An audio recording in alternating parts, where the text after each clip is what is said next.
And I tried hard to be proud of my service, but all I could feel was shame. And racism could no longer mask the reality of the occupation. These were people, these were human beings.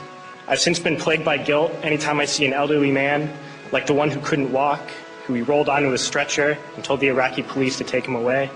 I feel guilt anytime I see a mother with her children, like the one who cried hysterically and screamed that we are worse than Saddam as we forced her from her home. I feel guilt anytime I see a young girl, like the one I grabbed by the arm and dragged into the street. We were told we were fighting terrorists. The real terrorist was me, and the real terrorism is this occupation. Racism within the military has long been an important tool to justify the destruction and occupation of another country. It has long been used to justify the killing, subjugation, and torture of another people. Racism is a vital weapon employed by this government. It is a more important weapon than a rifle, a tank, a bomber, or a battleship. It is more destructive than an artillery shell, or a bunker buster, or a Tomahawk missile. While all those weapons are created and owned by this government, they are harmless without people willing to use them. Those who send us to war do not have to pull a trigger or lob a mortar round. They do not have to fight the war, they merely have to sell the war. They need a public who is willing to send their soldiers into harm's way. They need soldiers who are willing to kill and be killed without question. They can spend millions on a single bomb, but that bomb only becomes a weapon when the ranks of the military are willing to follow orders to use it. They can send every last soldier anywhere on earth, but there will only be a war if soldiers are willing to fight. And the ruling class, the billionaires who profit from human suffering, care only about expanding their wealth, controlling the world economy. Understand that their power lies only in their ability to convince us that war, oppression, and exploitation is in our interest.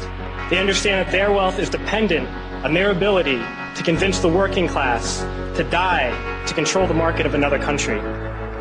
And convincing us to kill and die is based on their ability to make us think that we are somehow superior. Soldiers, sailors, Marines, airmen have nothing to gain from this occupation. The vast majority of people living in the U.S. have nothing to gain from this occupation.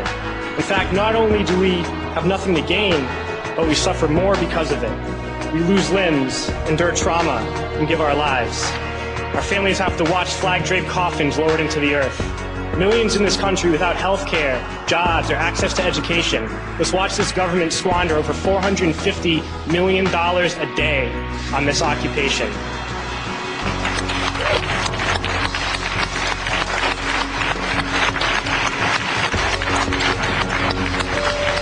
Poor and working people in this country are sent to kill poor and working people in another country to make the rich richer.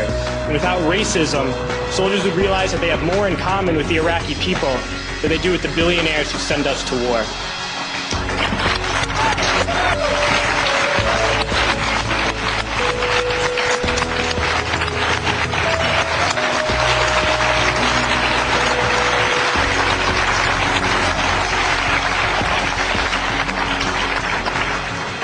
I threw families onto the street in Iraq, only to come home and find families thrown onto the street in this country, in this tragic and unnecessary foreclosure crisis. We need to wake up and realize that our real enemies are not in some distant land. They're not people whose names we don't know and cultures we don't understand. The enemy is people we know very well and people we can identify. The enemy is a system that wages war when it's profitable. The enemy is the CEOs who lay us off from our jobs when it's profitable. It's the insurance companies who deny us health care when it's profitable. It's the banks who take away our homes when it's profitable. Our enemy is not 5,000 miles away. They are right here at home. If we organize and fight with our sisters and brothers, we can stop this war, we can stop this government, and we can create a better world.